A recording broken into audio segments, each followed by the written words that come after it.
Warning: the following podcast contains violent scenes that may be unsettling to some listeners. Listener discretion is advised. In the fall of 2010, a single kindred travels to the Twin Cities of Minnesota to answer the call of an elder of his clan. Join us as Marco Giovanni is pulled by family loyalty into a strange territory in which he is forced to strengthen his family's influence, yet at the same time avoid destroying himself with his own dark desires. Hello, and welcome to Twin Cities by Night Eidolon. Twin Cities by Night Eidolon is a Vampire the Masquerade duet story with Adam playing Marco Giovanni and Chris as the storyteller. If you'd like to contact us, you can find us on Twitter and Facebook, where you can find up-to-date news and a link to our Discord. If you'd like to support the podcast, you can find us on Patreon at Twin Cities by Night. We hope you enjoy.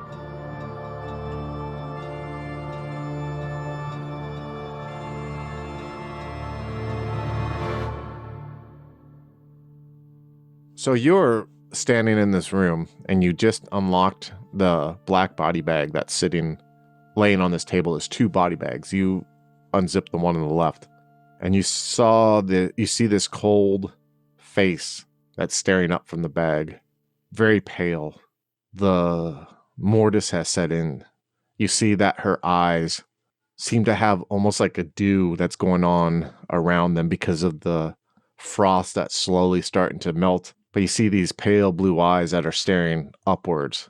Her lips are blue, and her blonde hair seems to almost be pale. You imagine when you're staring at this that her hair might have been darker at one point, a darker blonde, maybe a honey blonde.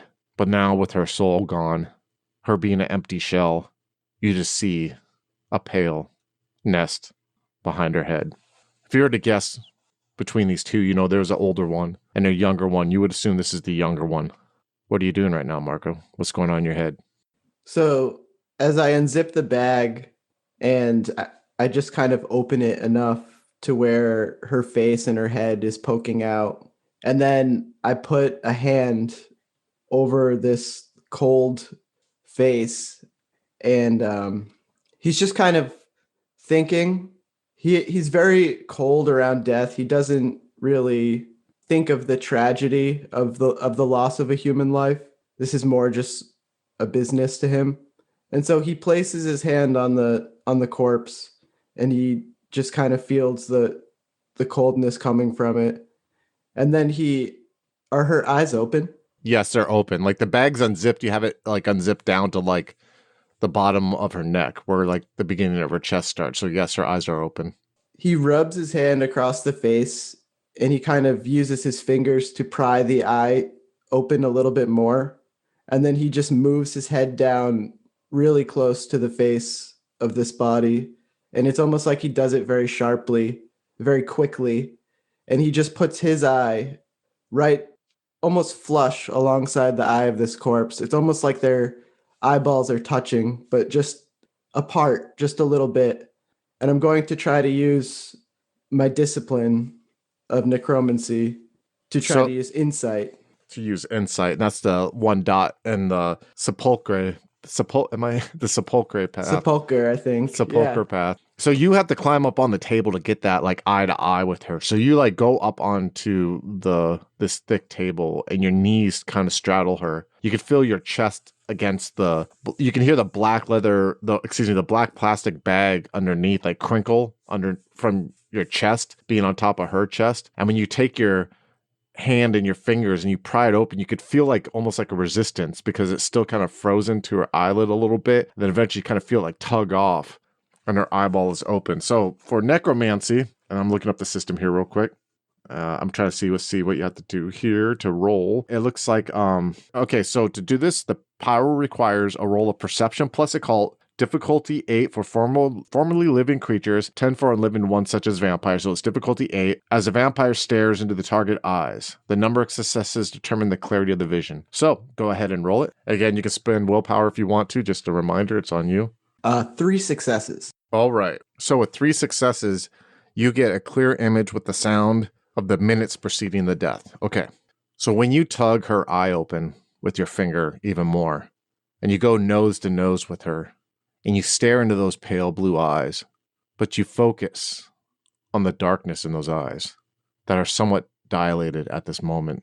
And you find yourself being pulled in. Everything fades off, fades away. And that darkness seems to zoom in on you. And there's this disheartening moment, this moment of fear that always crosses over you at this time. Because you realize while you are staring at the darkness there, that you are leaving what you know. And you feel this sense of uncontrollable release that has to happen. And right when that fear could easily turn to panic, all of a sudden you're confused. And there's always confusion at this time because you don't know where you are at first. You don't realize you're seeing stuff from a different perspective. And there's a moment when that confusion hits you that you feel yourself breathing and you realize that you are in her memory now. You're in her vision. The feeling of breath is something that you haven't felt. Natural breath not being forced. And you realize that you're staring ahead. And you see that there are 4 figures standing. You must be on your knees because you seem to be looking up at them. You feel that the concrete is cold underneath your knees. And you see that you are indeed on concrete, and you look around. It looks like you're almost in a warehouse of some sort.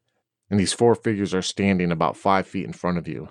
You see one has blue dress slacks on, but they look slightly wrinkled, and he has a tucked in white dress shirt, but the sleeves are rolled up, and he has his arms crossed. And he's kind of looking down at you like smugly. He has this weird grin on his face, and he has dark hair that's kind of curly a little bit and thick. It's like a dark auburn almost. And you see that he is pale. You see that his cheeks look gone. You see next to him, there's a man in a suit who has intense eyes that's looking down at you, a Caucasian. His hair is slicked back. And then in front of you, there's this woman. She looks to be Mediterranean almost. You see that she's wearing like this red, like casual dress. And she looks concerned. And then there's this Asian man who's wearing jeans and a black leather jacket, and he has engineer boots on underneath the jeans. His head is shaved, and he looks indifferent at you. And the first figure who is smirking at you is like, so tell us what you know. Tell us what you know. What's the deal? What's this big secret you keep hinting at? And you hear this voice coming from you, and she just is screaming at them like, you don't even know. You don't even know this man that you serve, what he's like. And you see the guy in the suit looks at her. He's like, you stupid bitch. Quit fucking talking in riddles and just tell us, what do you know? And there's a moment where you're about to say something to him. And you look behind those 4. And you see that there's a figure about 10 feet behind them. She has dark hair that's somewhat longer that goes down her back. And she has palish skin.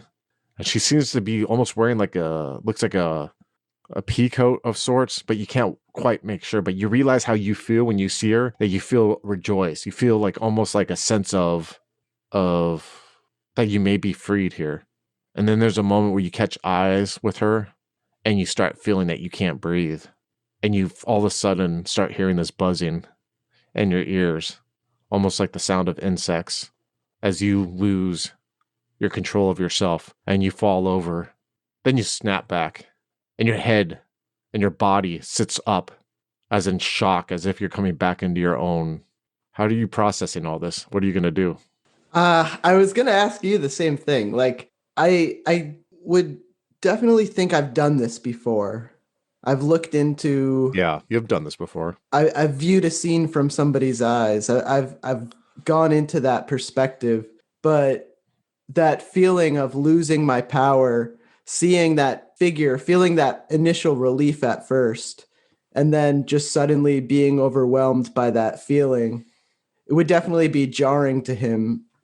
He understands that the nature of the Sudario is very unstable, and there's all kinds of, it's not like this side at all. So, there's things about it he couldn't even begin to understand, and he probably chalks it up to that. But it's definitely something that's extremely unsettling to him, even given what he's currently doing. Yeah, I mean, there's a couple things that you can take apart from it. You could definitely take apart that someone had her kidnapped in a way or tied up and was trying to get information from her. They're getting frustrated because they weren't getting information. I would almost say, too, I'll have you give me a perception and occult roll, please. Difficulty 6. 5 successes. Holy cow. So you... playing this back, I mean, you still haven't even gotten off the table. This is all thoughts that are rushing in your head right now. Can I say I lay down on the table in between them actually, and I'm just kind of like I have this like blank stare up at the ceiling as these thoughts just race through my head. Yeah, like you roll over kind of in shock and you're just like, yeah. So you roll over and you kind of just like realize you're laying in between these two bags. You can almost like feel you're almost like kind of on top of them a little bit, like the middle of your back and your butt like hits the table, but you're still kind of like propped on them a little bit. And you start looking at the ceiling and you see the white textured of the ceiling, you know, that texture that they have in apartments. And as you're staring at that and these thoughts are going through your head, you realize that that man who was initially smirking at her, you could tell by the hollow of his cheeks, by the intensity of his glare and the paleness of his skin, that he was probably a kindred, a Cainite. He was definitely a vampire. And then when you start processing that, you think about the woman who they didn't notice, who was sitting or standing in the back. And you could think of, now you're thinking about it and you're kind of processing, you're like, oh, she was definitely one too. And you know, though, also that something that she initiated caused that woman to die. You don't know what it is. And that's almost like what's kind of shocking you. You naturally have, I would almost assume, does Marco usually react this way when he comes back from the spirit world? Or is this kind of like unique how he's rolling over and it's just like these thoughts are going through his head? So I would say it's not really unique. Like he'll usually kind of try to do a few things at once. So he'll maybe start off with looking into the eye of somebody, and then he does like weird things to just get closer to the subject of the ritual. So he will like lay down next to like a corpse, or just like, like just put himself like near it and just kind of like meditate on it and stuff like that. Like he'll kind of like do things that probably the person that asked him to do this would be very disgusted to know that he's doing, but it's kind of just like part of the process. And he's just like, people don't need to know how the sausage is made. It's just better they just don't know about that part of it, because he has to defile the subject to really get the results that he wants. And that's kind of like why he takes like a cold approach to it. So they're literally just objects to him. And he just kind of like nestles in between them, like while he's just like looking up at the ceiling, just thinking right now. It is uncommon for him to just be like this taken aback by like what he's seen. He usually is able to kind of like make sense out of his readings through that practice. But this is just something that's kind of seems more alien to him and seems more dangerous and kind of like overwhelming and alien. I mean, we can even go back to like the first time that you did this when you were with Rita in Venice and she had like snuck you in this mortuary at night, paid people off for you to learn. And what you at that time did was you had used these same skills on a college student who had been in a moped accident, who had been hit by a delivery truck on a moped. And when you did that, you were able to feel like the pain that he felt when he was hit and he was still alive for a little bit. You could feel at that time like the sound of the ambulances that you heard, or the people that were standing around you looking down at you and talking, trying to see if you're okay or saying if they should touch you or not. You could feel the wetness behind your head, knowing that like you had probably smashed your head in, and you felt peace. That felt natural. And throughout these other times that you have done this, it's felt like what you had came across, no matter if it be murder or heart attack or accident, those all felt natural. This doesn't feel natural. This feels confusing. Because if you're to be asked what happened to her, something that you could always have explained before, you can't explain that now. How does that make you feel? It really makes me feel at a loss. I thought this was going to be kind of my saving grace for what just happened. Figuring this out was going to be my kind of safeguard to get in the good graces again if this were to turn sour. And now I'm basically figuring out I have nothing to tell him. I have nothing to go back with. One of our kind potentially killed them with something, but I don't. I'll seem like a fraud if I try to explain this to him. Yeah, I mean, you're kind of in a conundrum now because of what just happened to Roman like an hour ago, and you were hoping this would be your out. Does he feel a sense of panic that his first attempt using this one skill on this one body didn't get the results that he want? Like, what's going on in his head? Is he like now in a panic, like he's going to try again with the other one, or is he doesn't want to do it anymore? Or, I mean, you got 2 hours till daylight comes up too. So it's like all this like device is like just closing in a little bit, all this pressure. I think I need to try one more thing because after tonight, Jamie is going to need to move this stuff. We can't keep it in here too long or else we'll draw some suspicion. So I need to try everything I can, and we're either going to get rid of them or we're going to move them someplace, but they can't stay in the apartment building forever, that's for sure. But I do just want to try one more thing. Mm-hmm. What's that? So as he's laying in between them, he's kind of like pulling himself closer to this younger corpse, the one that he just used that practice on. And he's going to try to attempt, sorry, 1 second. Out of character, really quick, I know the names of these both these women, right? Out of character, you do not. Oh, okay. Yeah. I will. Hold on. Then. Like, because he just had 2 bodies he needed you to look into, you know? Did he give you the names? He might not have. He really might not have. And like, I'm from out of town. I don't know this guy from yeah, anything. Yeah, that's true, right? Yeah. Okay, so it says if I don't know the name of the subject in question, an image obtained through psychometry would suffice. Now, given that I've kind of seen through her eyes, would that qualify? Yeah, that would basically what I'm trying to do, I'm trying to use the second dot of the sepulcher path, summon soul, and I want to see if I can just like pull from the beyond and see if I can just reach out for her in some way. All right. And then it says here, an object with which the wraith has some contact in life must be in the vicinity. If the object is some of great importance to the ghost, the chance for success in summoning is dramatically increased. So I don't have like a belonging of hers. But you have her mom next to her. Yeah. So like, I think what I'm going to do is like, it's actually kind of creepy. Like I'm going to take my arm and I'm going to slide it underneath the mother and I'm going to pull the mother close to me. And then I like turn my head and I begin to whisper into the ear of the younger corpse. So are you taking the mother out of the bag, or are you just kind of keeping her in the bag and just kind of like... She's still in the bag. She's just held close to me, almost like a person hugging a pillow. Okay. And he just kind of, it's almost like this weird kind of like headlock.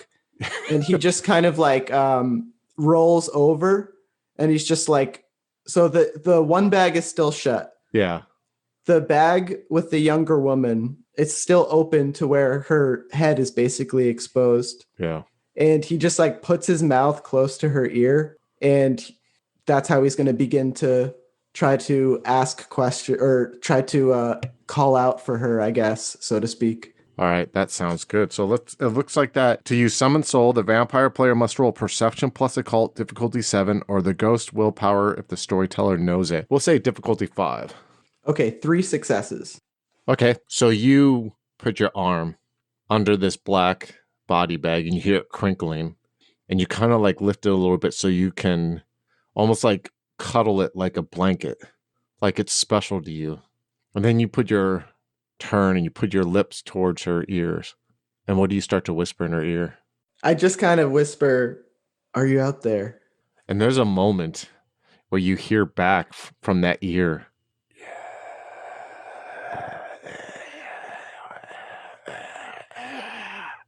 and then you feel something watching you.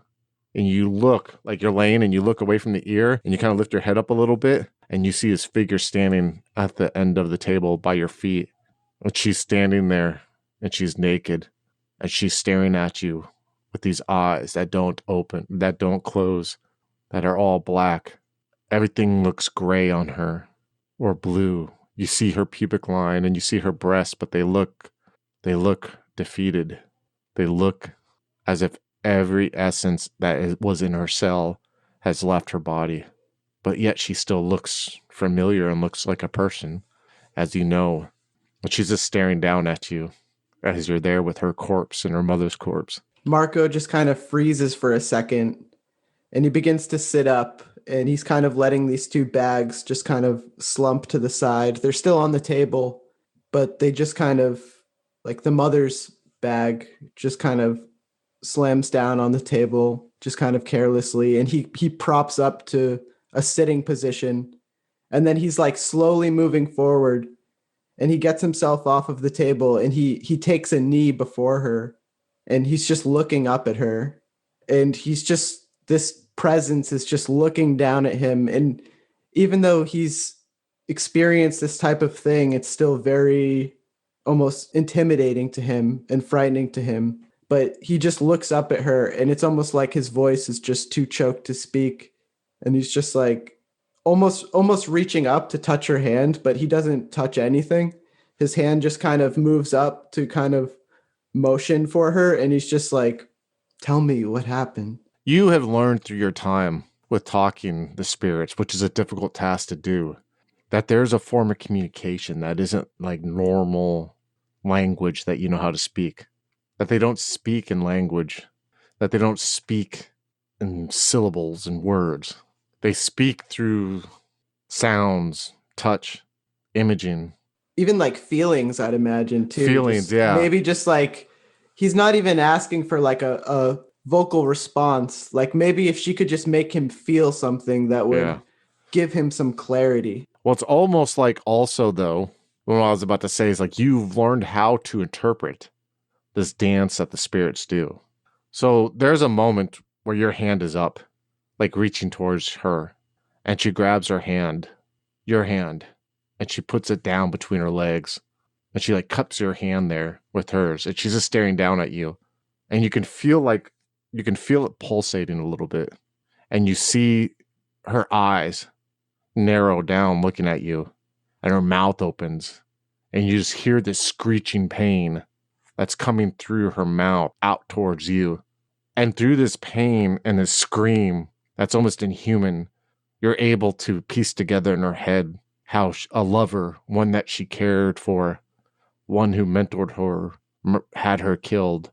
And she's, as your hand is over her crotch and her hand is over yours, she's just this pain like of loss.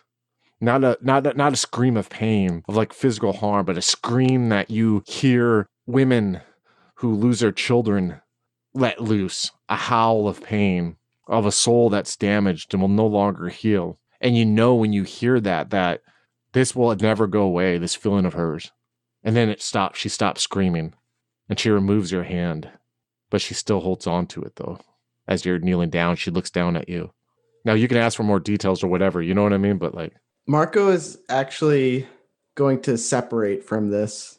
He's going to stand up and almost as if regardless if this presence is still in the room or not, he's going to begin respectfully zipping the bags back up.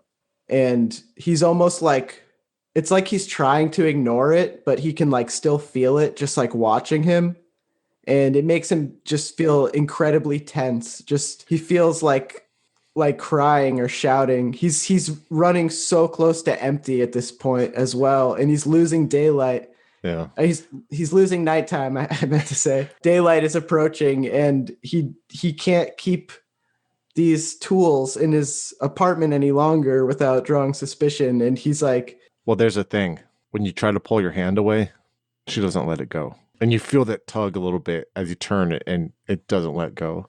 And I just feel this total helplessness, and I'm almost like crying because I'm like in its mercy, you know, like my face is like tensed up in this like grimace of just like I'm about to just break out in tears or something. It's just like this tightened face, and it's almost like his face is just saying, please let me go. But he's just scared. He felt this surge of emotion, this transfer of feeling kind of just like course through him, and it was like very powerful for him. And now he's like glued to this, and it's like too much for him to handle, and he wants to get away, but he can't. And you feel her hand like turn your head to face her, and she puts her side of her face or side of her hand on your side of your face with the thumb underneath the jaw, and she's pushing you back towards the table. I'm like almost muttering out loud. I'm like, no, please don't, please don't. And she slowly keeps pushing you back until you feel like the middle of your thighs are on the edge of it, and you kind of like are forced to like kind of like sit up on it if you want to keep going back, and you could feel she's pushing you down that way. And he's just going where he's pushed. He's almost too helpless to resist against it, but he's kind of silently begging. He's like muttering for it to just stop. And as you're pushed back and muttering, she straddles you at this point and she pushes your chest down. And you see she's looking down at you. And there's a moment where you see that her chest seems to slowly be almost like a wave is on her chest. And her mouth opens and you can hear this buzzing sound coming from her mouth. And out of the corner of your eye, you see along the wall your mother standing there looking at you sadly. What are you doing? I'm just kind of laying down with this terrored look on my face, and I'm watching this happen, and I'm kind of looking back between her and then looking back at the effigy of my mom. And I almost want to speak to the figure of my mother, but I'm just looking at her shame of me, and I feel as though I cannot speak. I'm just, I'm watching her kind of look at me with this like disapproving look, and I feel as though I failed her. And I also feel as though I'm falling into this horror that is happening in front of me right now, like I'm about to be devoured by the other side for my meddling. And I just feel so helpless right now. Give me a wits and occult, please. Difficulty 7. No successes. So when this chest starts rolling and you see that it almost seems to go up her neck, and you see the neck is starting to swell, and you could see like almost where it was pale and gray before, like this black corruption is slowly like seems to be spreading, almost like an ink drop that hits a white piece of paper, and it kind of slowly like spreads out, and you see it slowly spreading up her neck. And there's a moment where you feel, maybe I can get off of this, and you move your hands for a second, like you try to move your hand and you can't. Her grip is on there. There's a moment where you felt like you had a little chance of maybe you could resist, and you see her mom's looking concerned. Now you look and you see her mom's look, and she looks concerned at this moment, but she doesn't like give me a perception in occult right now. 7 for difficulty. Yes, please. 6 successes. Holy cow. Okay. So you could tell right away from what your mom is looking at you, like she just is waiting for you to tell her to do something. Like she's standing there and she knows she can't act, like there's this weird, like something holding her back at this moment, but you can tell like she's wants to act, but she can't. And you realize when you're looking at her that, of course, I have to tell her, if I, you know what I mean? Like she can maybe get me out of the situation here. It's like, I almost feel like a kid, and I want to be independent, but I just, at this point, I'm just so helpless right now. And I see my mom, and when I see her, I just scream, "Mom!" At that moment, you see all of a sudden, like you see like she's not there, and you're wondering what's going on. And then all of a sudden you just see this, like, it's so quick that you can't even like fathom. You're trying to wrap your head around it, where you're pinned down and all of a sudden you're not. And you just feel like this weird static energy in the room. And you sit up from the table and you look around, and the room's empty right now. But you look all towards the wall, the far corner, and you see that there's these flies that are climbing up the wall. They're covered in the corner, and they're like making their way up into the corner of the ceiling. And it looks like there's hundreds of them. And you see it's almost like they're disappearing into the shadows in the corner as you hear this buzzing slowly fade off. And you're left there with these two corpses. Chronicles of Darkness: The Ultimate Evil is a game set in 1987 in Bismarck, North Dakota, and deals with themes such as the Satanic Panic, but also childhood and the loss of innocence. I feel that's where Adam and I grew the chemistry that you probably hear now in Vampire the Masquerade Eidolon. Give it a try.